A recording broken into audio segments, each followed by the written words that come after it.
because I refuse to not be first. Do we do enough? Well, I never shut up about it. It must have been about 16, 17. We nicked their guilt rings. Right, the bouncers' guilt rings. This is no good for me. That's the reality. If you want the honest truth, and I see it every day.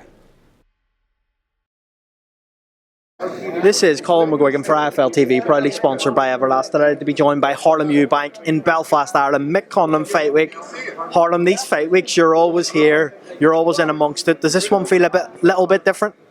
This one feels special, you know. He's been unfazed this whole camp. It feels like just the next step for him, you know, like it's meant to be, and his preparation, everything's just been spot on. And he's unfazed, and it's great to see his mindset for this one. It's his time. He's amassed the experience. He's been there and done it, and he's ready to become world champion now. And it feels like this is the time. We were all there in Nottingham when things didn't go Michael's way. A lapse of concentration for 30 seconds, and something happens that can really hamper someone's career. Micks came back from that, 2 really good wins under his belt. Now back in contention for a world title. This time around, what do you think he's learned? What have you seen that he's learned in camp? So much. Just you know, he's the consummate professional, and to come back from a fight where he done so many things right, dominated the fight from start until, you know, close to the very end, where, like you say, a lapse in concentration, and you see what he done in that fight. He showed that he is, you know, that he is ready to become world champion, and then to come back from that, you know, and take on 2 tough opponents, you know, people like Mariaga, who's no one takes that kind of opponent when they come back from, you know, from an event, you know, that happened in the first wood fight. So he come back and showed against a puncher like Mariaga how he can dominate, and he's willing to take on that level in a comeback fight. So yeah, his mindset's there. He's ready. He's been in there with, you know, some of the top fighters in the world, and now he's ready to be crowned world champion here in Belfast. I'm so excited for him, and he's ready to be crowned, I think. How's the camaraderie been in your gym? You're all a tight-knit bunch together. You all train together, eat together. The only thing you don't seem to do is sleep together. In terms of everything that's going on in the boxing booth, Jim, how important is it that you have that camaraderie amongst you all? It's, you know, we're, like you say, we're a tight-knit group. We all want to see each other succeed, and we all want to help each other, push each other to get to the very top, and, you know, to make each other excel to the best of our abilities. And to see Mick preparing for this, you know, this world title shot, where, you know, it's the height of boxing. This is the elite level, and to see him preparing for it and help him train alongside him, help push him, it's an honor. And to, you know, to be on this journey with him and see how he excels through these fights, and to see now that he is ready to take on this level and become world champion. It's beautiful to watch and to be a part of that journey, and I'm excited to see him be crowned on Saturday night.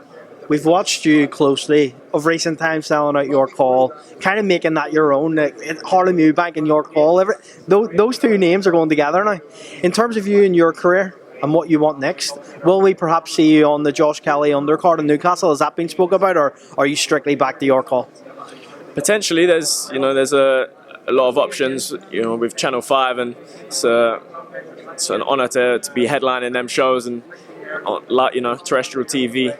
It's great.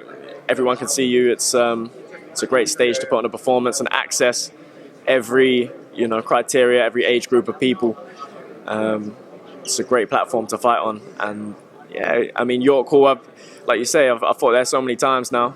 It's becoming a little bit of the home of boxing for me. But yeah, it's an original venue. A lot of the greats fought there coming up through their career. So I enjoy fighting there. It's like a little fight pit. It's a little den of boxing, and I'm enjoying headlining there. It's an honour.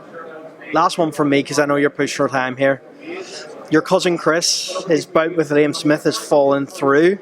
Where would you like to see Chris go next? Do you maybe think that Conor Benn fight is attractive at this point, or is there other fights out there that you would like to see him fight? Maybe even Kell Brook, for example.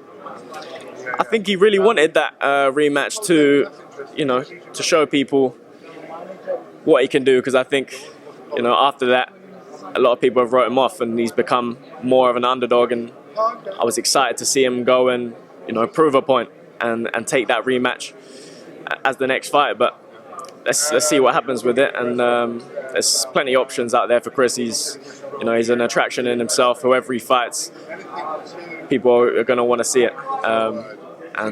He's a character in the sport as well. So I think there's a lot of rivalries out there for him, and plenty of opportunities. So let's see. But I think the Liam Smith fight is the fight I most want to see next. Well, Harlem, thank you very much for your time. Really appreciate it today, and we'll catch you again after hopefully Mick gets his arm raised on Saturday night. No doubt.